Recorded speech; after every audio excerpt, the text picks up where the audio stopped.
What's going on, everyone? My name is Caden Golby, and I'm going to inform you on how to get the correct amount of sleep.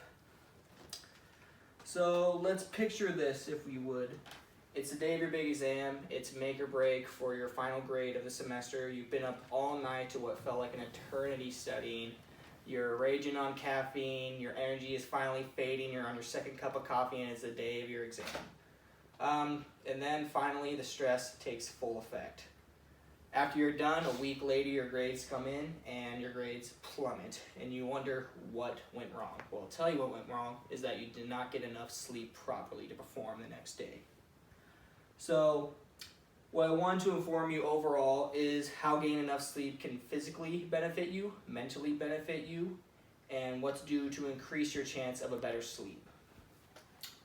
So, credibility wise, myself, I've been a student athlete for the past 8 years, and I know what it's like to handle academics, sports, and a social life all together. And I realize that there's a time when to sleep, and obviously not a time when to not sleep. And I know it can be a conundrum at times, but you do need your sleep required daily. So let's first talk about the recommended amount. So study has shown that everyone spends at least 1/3 of their life asleep, but the amount of sleep needs for every person varies between age and lifestyles. So the recommended amount of sleep duration for teenagers ages 14 to 17 years old are about 8 to 10 hours of sleep. Young adults that are 18 to 25 hours, 7 to 9.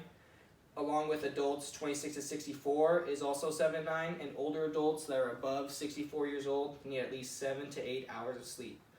So most people usually sit around the 7 to 9 hours of sleep, but for athletes who do exert more energy than the average person, they need at least an extra hour of sleep so they can recover from the practice and overwhelming physical activity they've done. So there's no question about the amount of sleep you are required to have, but does it help you help you physically? So getting the correct amount of sleep physically can benefit you to alleviate all aches and pains throughout your body due to overexertion, whether that's through your work, through your sports, or anything that you have done. Getting enough sleep can help impact your metabolism, so it can help you process your foods properly. And if you do fall short of that, you do risk developing obesity and diabetes.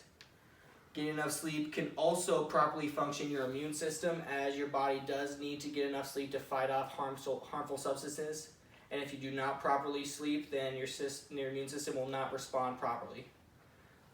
Studies have shown, for athletes wise, if you do get the correct amount of sleep, you do increase your speed, your accuracy, and reaction time by all 10%.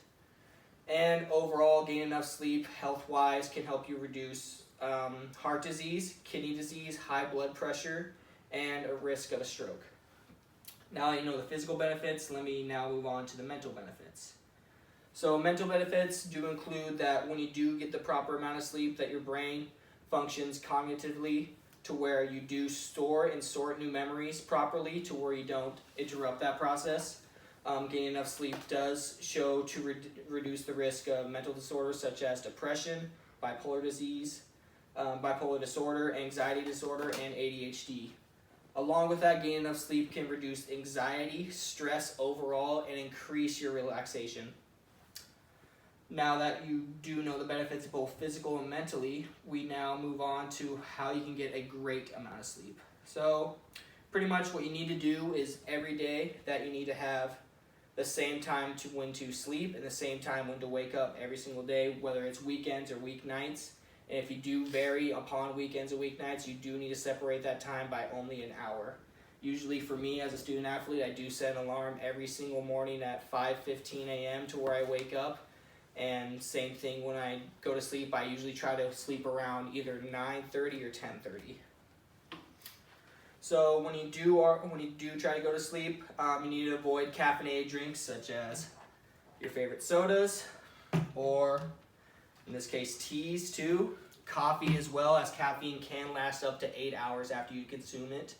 What you do need to do is spend time physically outside every day so you can exert some energy to where you are restful at the end of the night. Also, if all else fails, when you do not sleep properly, you should drink at least a warm glass of milk that can induce your sleep. And for all those dog lovers out there, Luna. Mayo Clinic has just now done a study to where sleeping with your furry little creature can help increase your rest at night. So if you do have a dog, let him sleep in bed with you.